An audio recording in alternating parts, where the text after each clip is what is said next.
अस्सलामुअलैकुम friends, welcome to my YouTube channel. तो आज की इस वीडियो में हम स्टार्ट करने वाले हैं चैप्टर 4। बल्कि हाफ़ स्टार्ट हम कर चुके थे, ठीक है, हाफ़ बल्कि कंप्लीट हो चुका था, ठीक है। तो आज रिमेनिंग चैप्टर इंशाल्लाह कवर करते हैं। सो चैप्टर स्टार्ट करने से पहले अगर आप चैनल पर नहीं हैं तो चैनल को सब्सक्राइब कर दें ताकि आने वाली लेटेस्ट वीडियोज़ भी आप तक पहुँचती रहें।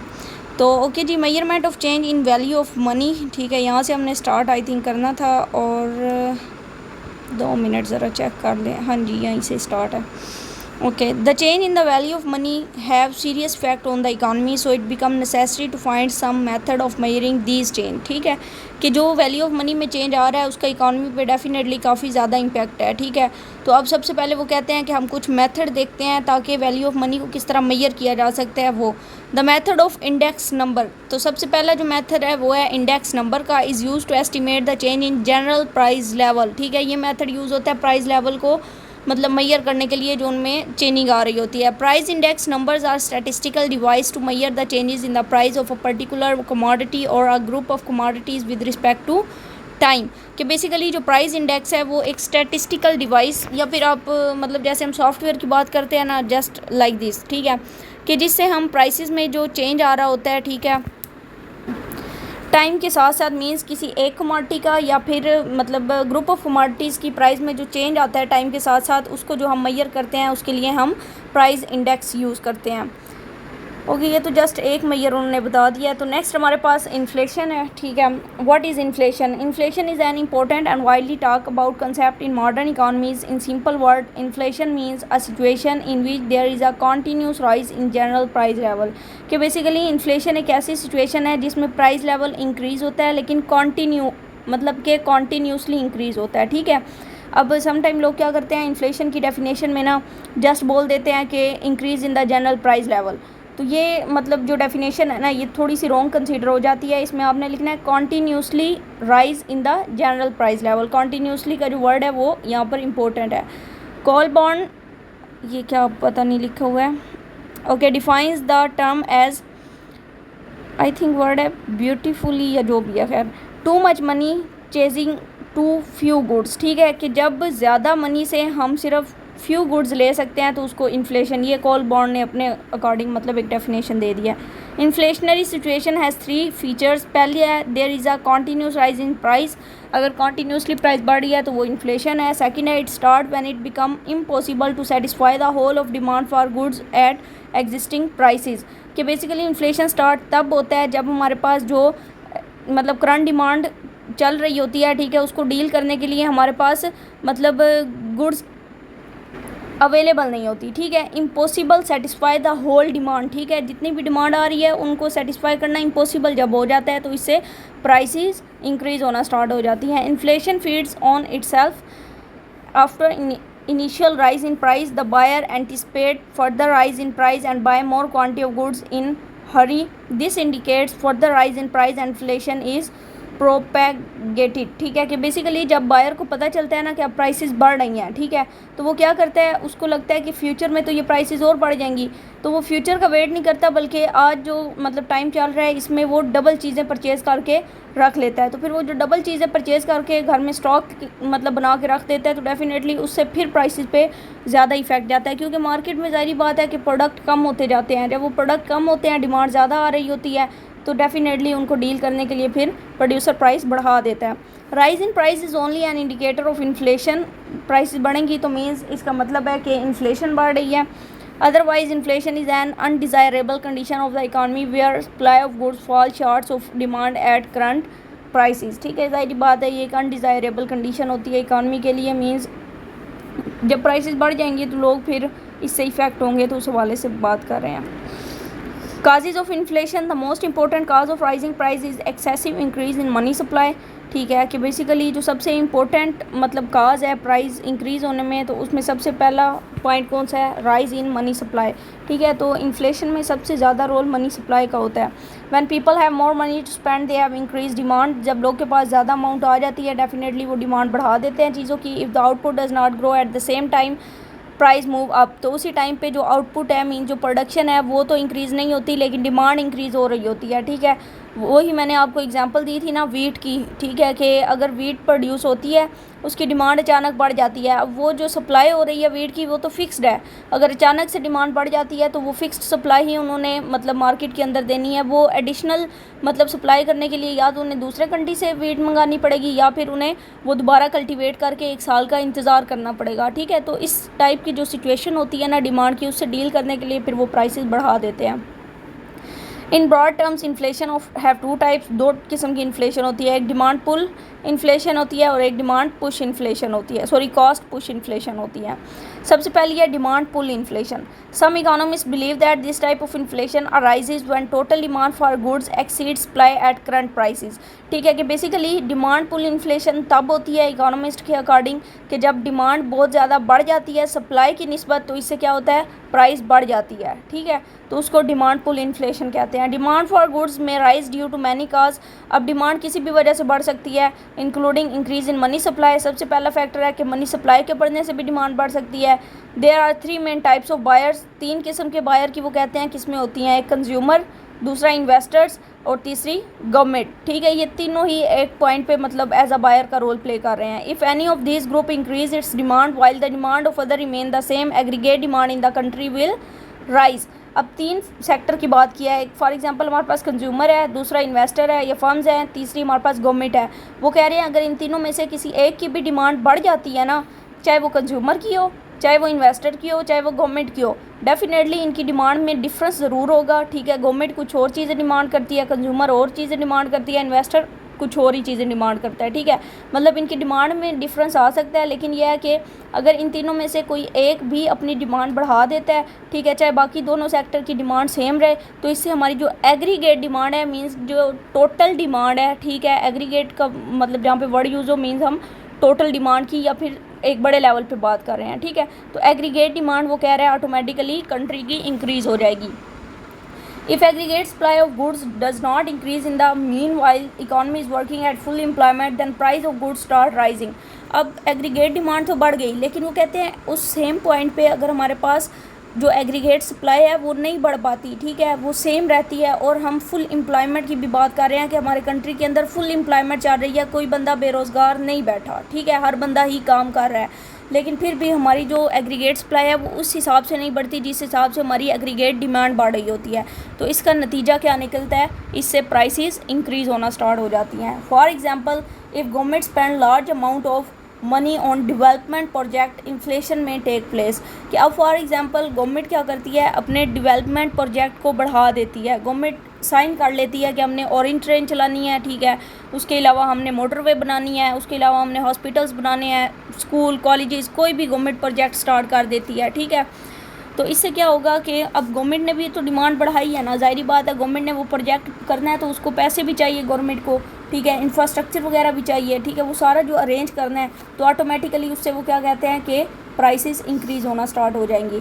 Greater part of inflation in Pakistan is of demand pull type, कि पाकिस्तान में जो ज़्यादा इन्फ्लेशन की टाइप चलती है या जो उसकी कंट्रीब्यूशन है, ग्रेटर पार्ट है, वो है डिमांड पुल इन्फ्लेशन का, मींस के डिमांड की वजह से जो इन्फ्लेशन आती है।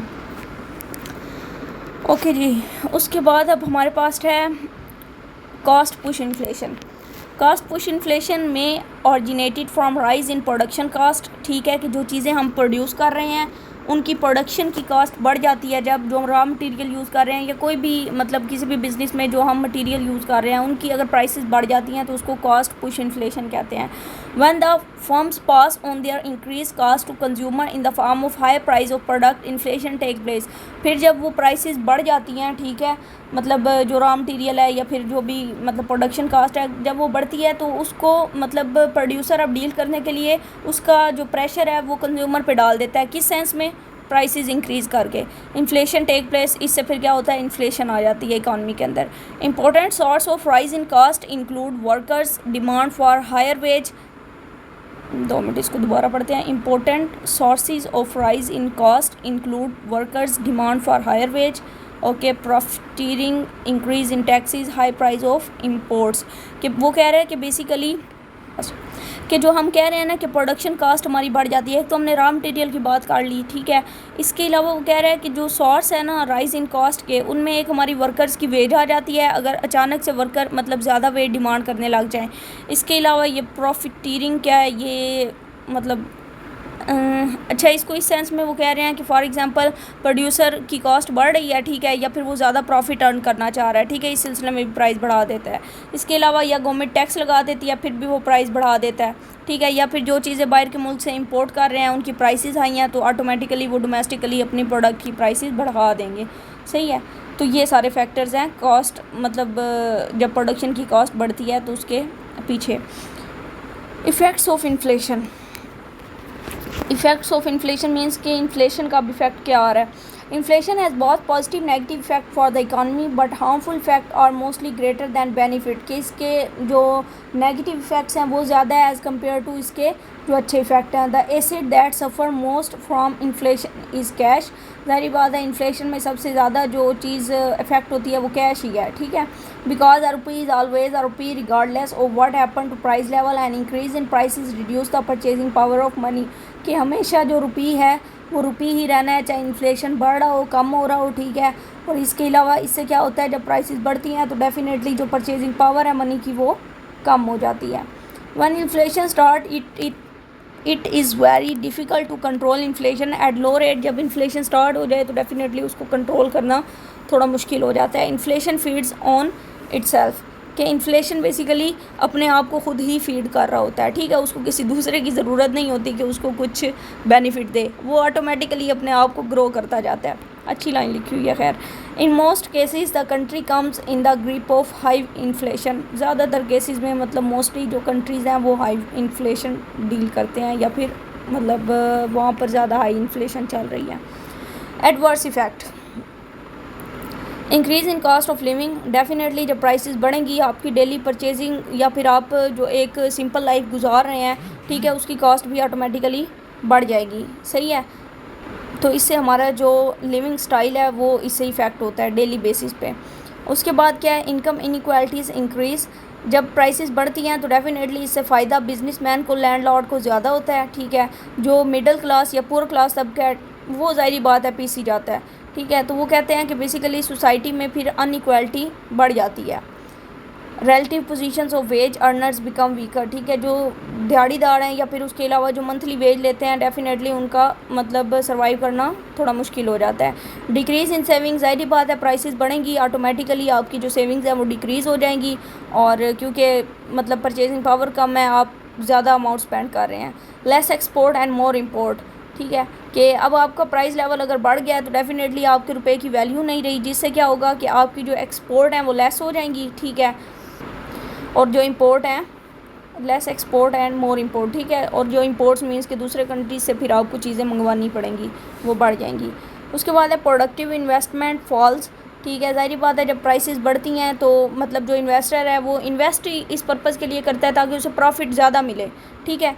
तो मींस के जब प्राइसेस बढ़ेंगी ऑटोमेटिकली जो प्रोडक्टिव हमारी इन्वेस्टमेंट है वो कम हो जाएगी। क्यों कम हो जाएगी? क्योंकि उन्हें पता है प्राइसेस बढ़ी हुई हैं, अगर हम कोई चीज़ प्रोड्यूस कर भी लेते हैं मार्केट के अंदर, वो मतलब चीज़ सेलिंग के लिए लॉन्च भी कर देते हैं, तब भी मतलब जो कंज्यूमर है वो उस चीज़ को अफोर्ड नहीं कर पाएगा या वो परचेज़ नहीं करेगा। क्यों नहीं करेगा? क्योंकि प्राइसेस बहुत ज़्यादा अप है।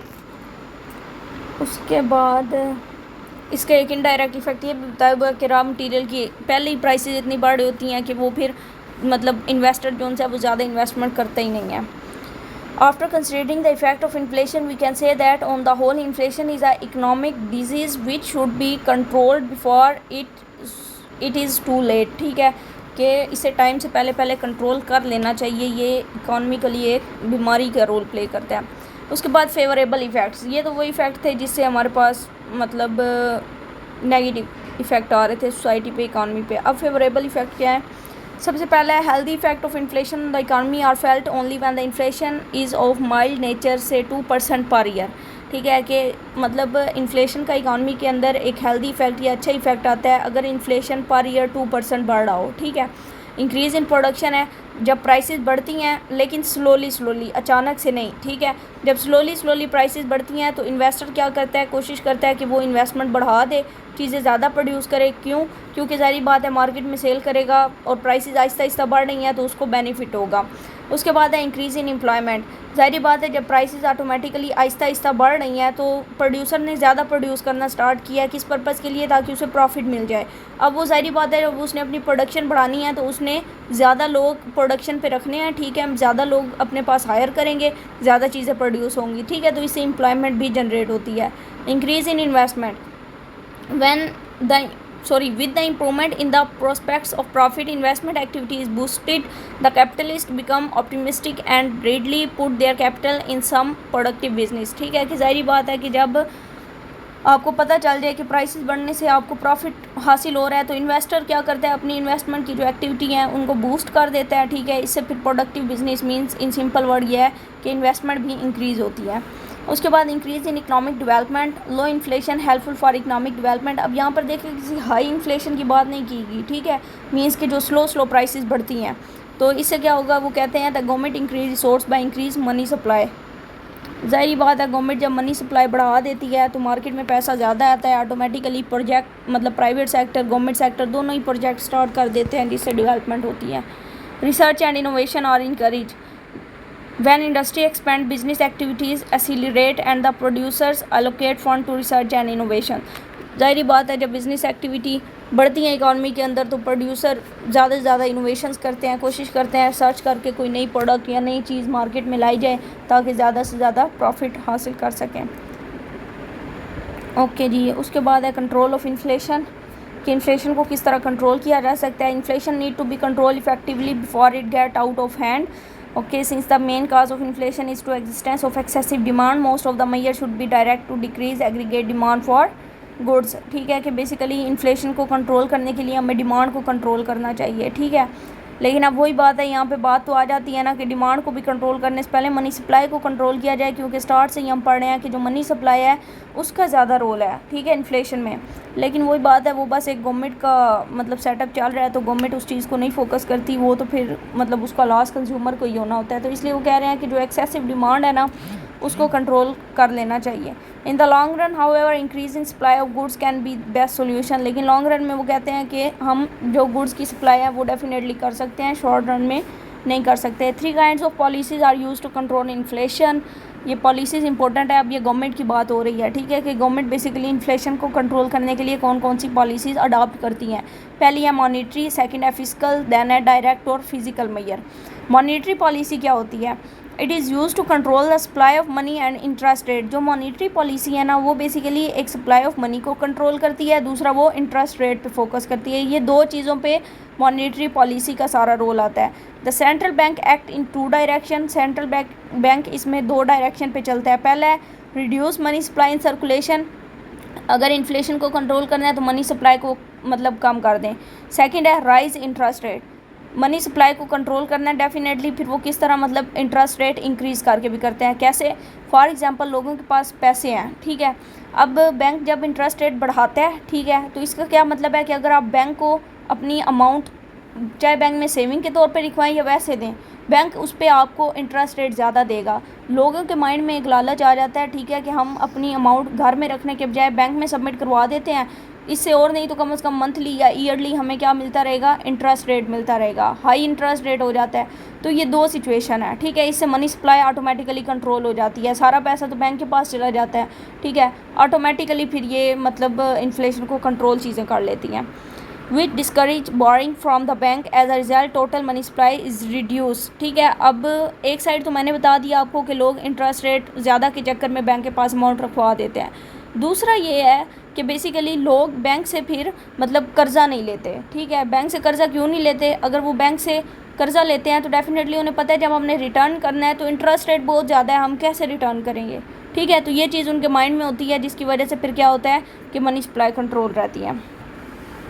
ओके जी, उसके बाद है फिस्कल पॉलिसी। खैर मनी सप्लाई को इन्होंने तो यहाँ 3-4 लाइनों में बताया हुआ है, अदरवाइज़ ये मॉनेटरी पॉलिसी मनी सप्लाई बोल दिया, अदरवाइज़ ये एक बहुत मतलब डेप्थ में जाके एक पॉलिसी है, ठीक है, फिस्कल पॉलिसी मॉनेटरी पॉलिसी आगे जाके आएंगी, खैर इंशाल्लाह फिर वहाँ पे डिस्कस कर लेंगे।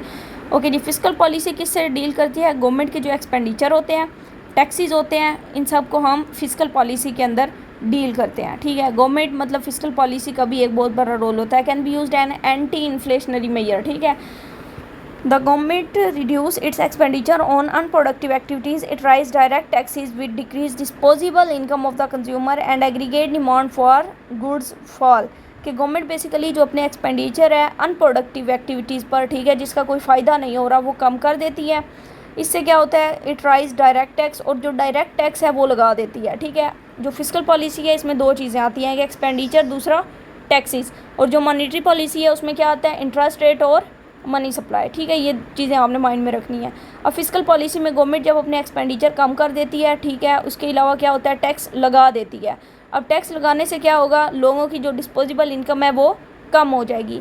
डिस्पोजेबल इनकम कम होगी। डिस्पोजेबल इनकम का कंसेप्ट हमने आई थिंक पढ़ा था स्टार्ट में, कि जो हमारी इनकम में से हम टैक्स निकाल देते हैं और उसके बाद जो इनकम बचती है उसको डिस्पोजेबल इनकम कहते हैं, ठीक है। तो टैक्स के लगने से डिस्पोजेबल इनकम कम होगी। जब डिस्पोजेबल इनकम कम होगी, लोगों के पास पैसा नहीं होगा, ठीक है, वो चीज़ें परचेज़ नहीं करेंगे, ठीक है, डिमांड कम हो जाएगी ऑटोमेटिकली। तो डिमांड कम होगी तो ऑटोमेटिकली इन्फ्लेशन इससे कम हो जाएगा। अच्छा, मैक्रो इकोनॉमिक्स जो है ना, एक बात है कि बहुत दिमाग खपाने वाला सब्जेक्ट है, खपाने वाला भी और समझने वाला भी, क्योंकि जो बंदा फर्स्ट टाइम पढ़ा होता है ना, उसको लगता है पता नहीं कौन सी बातें हो रही हैं, लेकिन जिसको समझ आ रही हो ना, कम से कम यह है कि वो उसके लिए आसानी होती है, क्योंकि इसका एक मतलब वेरिएबल का लिंक दूसरे के साथ कहाँ पे जुड़ जाए कोई समझ नहीं आती।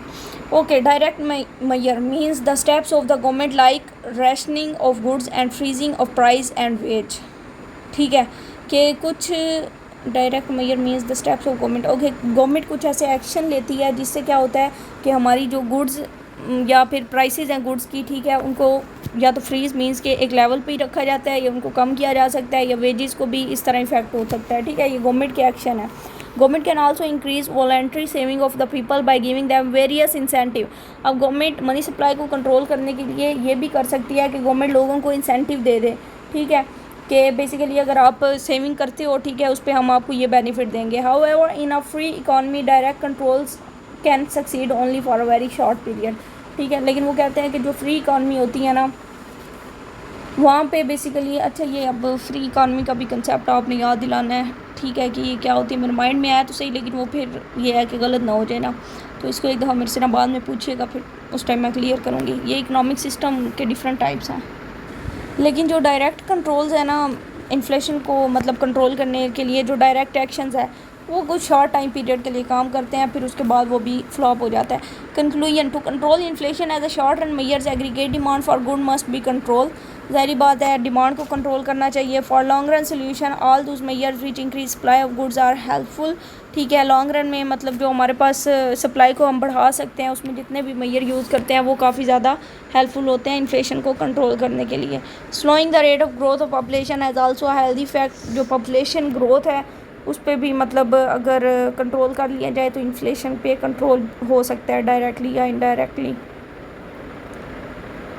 और यहाँ पे उन्होंने बता दिया कि इन्फ्लेशन को कंट्रोल करने के दो तरीके हैं, एक तो है increase in supply of good, दूसरा है डिक्रीज डिमांड, ठीक है। ओपन मार्केट ऑपरेशंस का बता दिया है, ठीक है, ये भी एक इम्पोर्टेंट रोल प्ले करता है। लेकिन ओपन मार्केट ऑपरेशन जो है ना, ये आई थिंक हमने पता नहीं अब पढ़ा है कंसेप्ट या नहीं।